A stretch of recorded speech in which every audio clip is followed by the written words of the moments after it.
Welcome to Mindful Awareness, where we explore the deeper aspects of the mind and how we can use its power to create positive change in our lives. I'm Yuri Garcia, and today I want to talk about something fundamental to the practice of hypnosis: the power of belief. Belief is a fascinating and powerful force. It shapes how we see the world, how we interact with others, and even how we see ourselves. But what's truly remarkable is how our beliefs can influence our mind and body at a very deep level. This is especially true when it comes to hypnosis. When we talk about hypnosis, we often focus on relaxation, visualization, or suggestion, but at the core of it all is belief.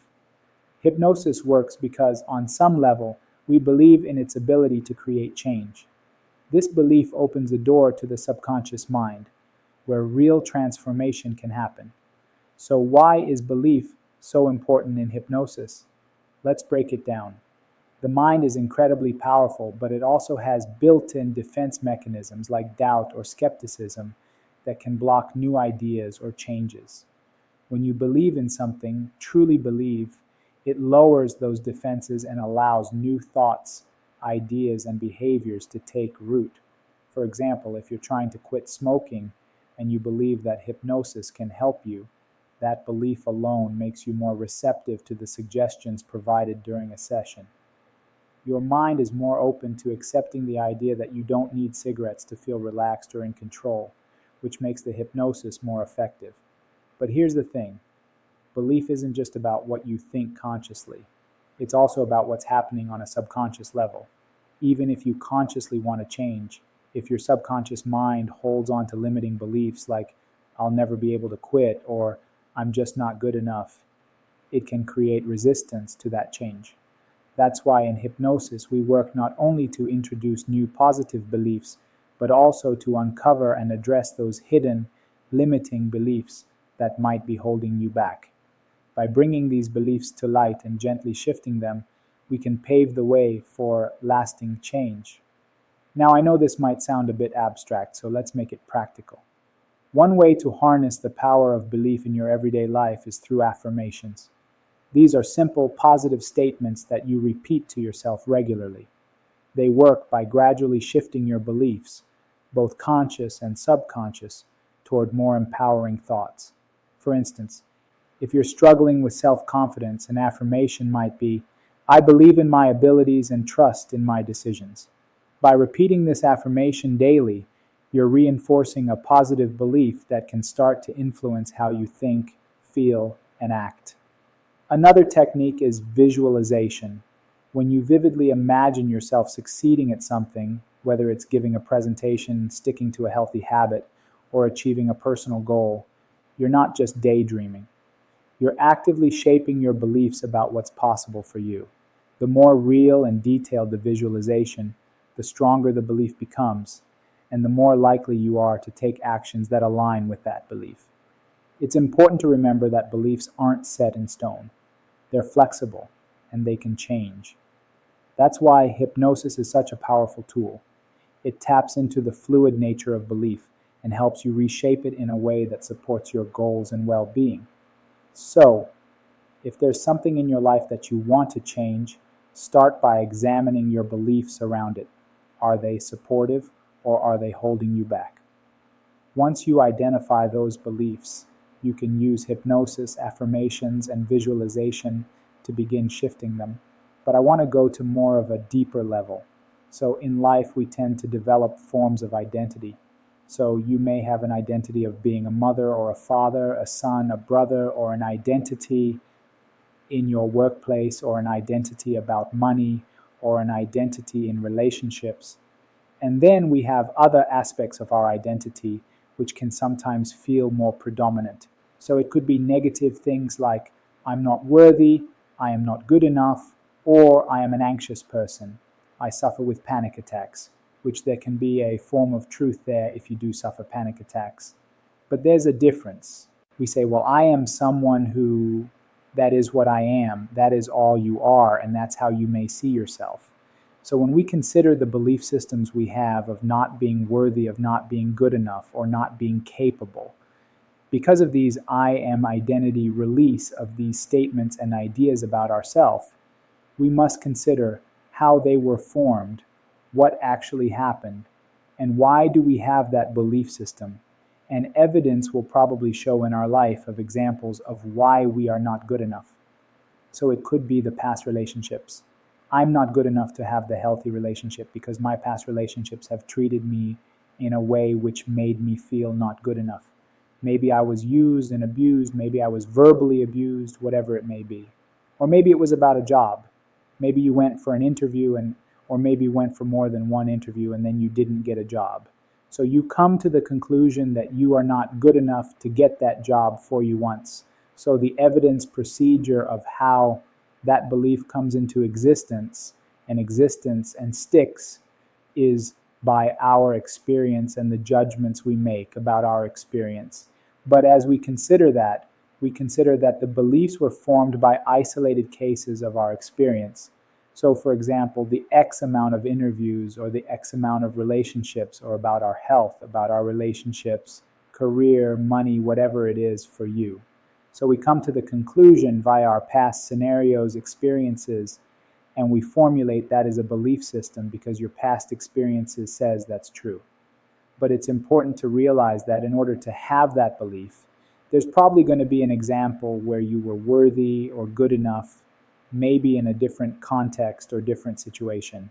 So when you say something like, I'm not worthy, I am depression, I am anxiety, that is who I am as a person, we may consider to break free of that other scenarios in our life where we are worthy, where we are good enough, where we are not anxious, where we are not depressed. So let's consider that if someone had the belief of not being good enough, could we simply say, and you consider this yourself, and consider that, are you good enough to walk? Do you walk well? Are you capable of walking? Are you capable of watching or breathing? All those things, and then you probably will come to the conclusion. But yes, you are capable of doing so if you can. That is like a new idea. Well, yeah, I am good enough to be able to do that. Or maybe if it was around self-worth. So if you may, in one scenario, I'm not worthy, but is there examples in your life where you are worthy? And as you consider that, you try that on and you look for scenarios or past experiences where you are worthy, or maybe in this scenario of I am depression or I am an anxious person, is there times where you haven't been anxious? So as you were going to sleep, were you anxious when you lost yourself in that movie? Were you depressed? So there'll be other experiences in your life showing you that that is not exactly who you are. And that breaks us down to the mindset of, well, okay, in isolated cases, I am not worthy because I can't always not be worthy because there are some examples in my life where I am worthy and I'm good enough, or where I wasn't depression, where I wasn't anxiety. So now we've got this example of where we are worthy and good enough where we weren't depression. So this duality begins to come into play. Now we're not always generalizing our future and our past as I am depression or I'm not worthy, because now we're seeing other scenarios. And the more we look for different scenarios which prove to the contrary of that belief system, we will begin to break down the structure. So only for experience and continuous thinking and associations and relationships, we build with that identity level of I'm not good enough. Does that kind of surface structure, that more structure of I am not good enough, begins to get stronger and more solid and has all the foundations to remain as an identity. But as soon as we consider everything, which is not good enough, if that makes sense, or if I've even said it right, but we look for other examples where we are good enough and worthy, we are starting to break down that belief system. It can no longer hold absolute truth anymore because there are other parts of our identity where we are worthy. So you could say to yourself, well, I'm not worthy, but then you bring to the example. Or you're maybe not good enough. And then we bring to the example, well, are you a good enough parent? And you might go, well, yes, Yuri, I'm an absolute good enough parent. I always look after my children, or I'm a good enough friend. So now we've got this duality of belief systems which actually go against each other. And the more you put your attention or things, you are good enough, we know that that association will build. and it'll start to filter through to other things. In other words, we're drawing our attention to the resources and ideas about ourselves and other examples of our life, which will have to filter through to break down the identity of not being good enough and not being worthy. The other thing to consider is that if you are not worthy, have you always not been worthy? And consider that. Have you always been not good enough? Have you always been depression? Have you always been anxiety or whatever the issue that you may be facing? And then you cast your mind back over time. Well, okay, I was not good enough when I was 20. I wasn't good enough when I was 10. I didn't feel good enough. And I believe I wasn't good enough at 5, but maybe 4. Maybe I was kind of good enough. I didn't come up with the idea that I wasn't good enough. Or if we go back further and further to the point where when I came out the womb, did I have thoughts of not being good enough? You might be thinking, well, I can't remember, but I couldn't imagine myself being depressed, anxious, not good enough, not worthy, or not good at job interviews. It just did not exist in your consciousness at that point. So now we've also got ideas that the behavior and belief system of not being good enough is not a solid belief system or absolute truth, because we've had an experience or a time where it didn't actually exist. Even if we go to conception, if you believe in past lives, they might be able to house life where you did feel good enough and worthy. So no matter your belief system, you can track back in this life. Or if you believe in other lives, you can track back to other lives where you had evidence where it just simply did not exist. So therefore we can kind of come to the conclusion that the belief we hold about ourselves of not being worthy, I'm depressed or I have XYZ, it cannot always be true, because simply it was formulated for experience. And if we've had experiences where it did not exist, once again, we've got this idea that maybe if we didn't believe that once, maybe we can start to do that again. So the key is to realize that the belief systems we hold are only formulated through some experiences we go through. And the basis of that decision of maybe not being good enough, or I'm depression, or I'm anxiety, or I'm phobic, or whatever it may be. The time of that decision was probably created when you are under stress, right? So if someone has an experience of not being good enough, maybe they're told by that as a child, and at a time as a child, when you are told you are stupid, you're not good enough, you are in a state of anxiety, worrying, and really in an emotional, maybe physical stress, especially if it's like a phobia of some sort where you're very young or very old, you come to the conclusion in that instant that is who you are. So you are not necessarily making the most logical decisions about yourself based on even knowledge, because you didn't have a knowledge as a child. Also under stress, it's very hard to make the right decisions under stress because we're clouded. We haven't got the hindsight to be able to make the right decision at that time because we're in that moment. So we can begin to consider the nature of belief systems and our identity of self to be one that we create ourselves. And if we can create it, we can bring our attention to other examples where we have something which proves the opposite. The more you do that, the more you break down the old belief system. As well as that, we may consider learnings. Well, what can I learn about this belief system? Well, maybe I didn't have all the learnings I needed at that time.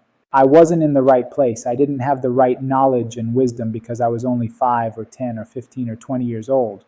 Or maybe the belief system which were given to us. And by given, I mean what we chose to accept is something that we accepted. Say when I was 5 and my mom said, "Oh, Yuri, you are not good enough. Why are you acting so stupid? Why are you a stupid person?" Which she didn't, by the way. But if she did, I take that belief on uncritically because I think that my mother knows everything or she has authority, and therefore I take that on so I can actually take on other people's belief systems. So it's very interesting to realize that the associations we make, like I am not good enough, I'm happy, I am worthy, these are all subjective opinions, and ultimately you can have this at any given moment.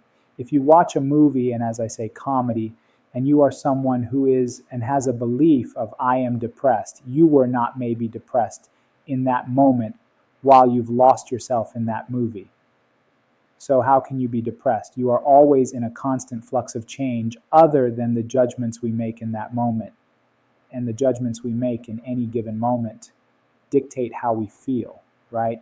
So the thoughts we have create the feelings we have, and vice versa. We feel down, we begin to think down. If we think down, we begin to feel down. All these types of mindsets come into play, but there's always that experience where we are free of something, where we don't have that problem, or we don't have that identity. So maybe if we kind of throughout our day, we're going, I'm not worthy, I'm not good enough, I'm not capable, I'm depressed, I'm anxiety. We cannot actually be anything at any given moment. So we can be, I am happiness. And for that matter, why do we have to have identity? Have you ever thought about that when it comes to other than your name? Yes, you need an identity to be able to know what is not you maybe. But really, why should we have set ourselves self-imposed conditions and identities that do not serve us? Yes, we go for experiences, but maybe if we just practice the statement of cutting it right down. So rather, I am depressed or I am not worthy, we go to I am. That is what I am, I am.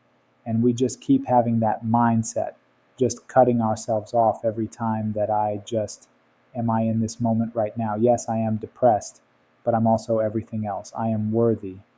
I'm good enough because there's examples. It's all about our attention. So I would consider focusing on how we can change our identity by detaching from these statements that we always have in our mind, by just going to I am. Because when I am, we are just considering everything, which is not the problem. Because if you say I am depression, then you are also able to consider other things in that moment. Well, I am alive. I am wearing clothes. I am happy when I watch films. There's times where I am a good mother or a good father. So we're beginning to realize that the mindsets that we have ultimately based on our thinking in that present moment, and the more we change our thinking, the more we'll change our belief systems. And therefore, we're undoing the beliefs that we may have about ourselves. So this audio and this video can seem quite complicated in its essence, that at the nature of belief systems.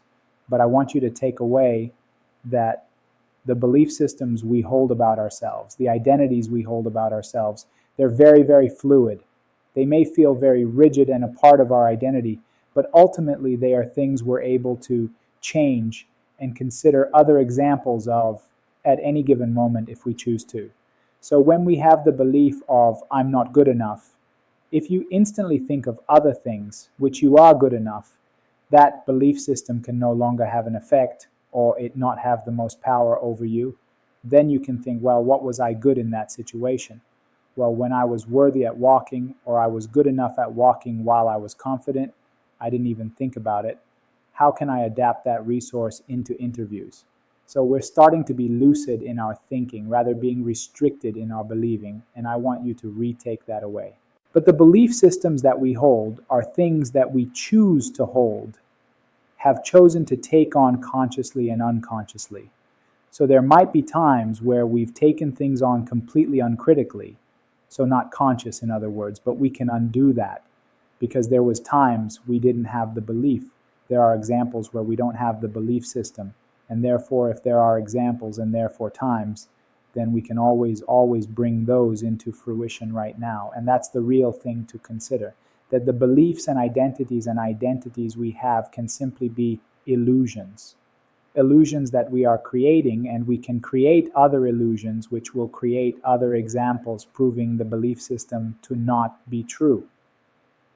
So I fully understand that this audio video is simply a little bit kind of thinking based, but I want you to consider and wake up to other ideas of how your beliefs work.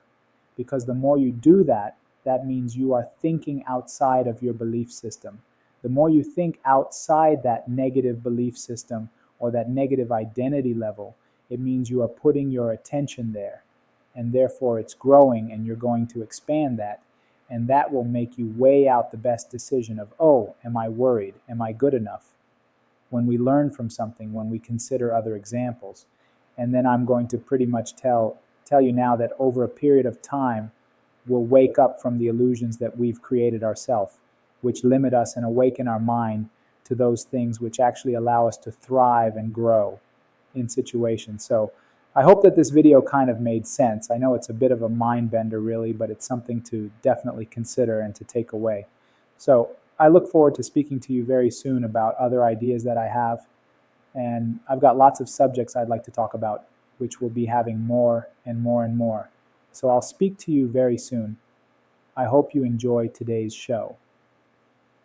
Now, if you are worried about your legacy in terms of your unfulfilled dreams and desires and goals because of the issues that you experience, or you feel like you're not being the best role model for your children, for your family, the people who are in your life, and you are so committed in actually letting that stuff go so you don't have to keep on living that way for the rest of your life, the fear, the worry, the dread, the constant battle, then when we have an opportunity to get on the call together and figure out exactly what's going on, get to the hidden unconscious core issue.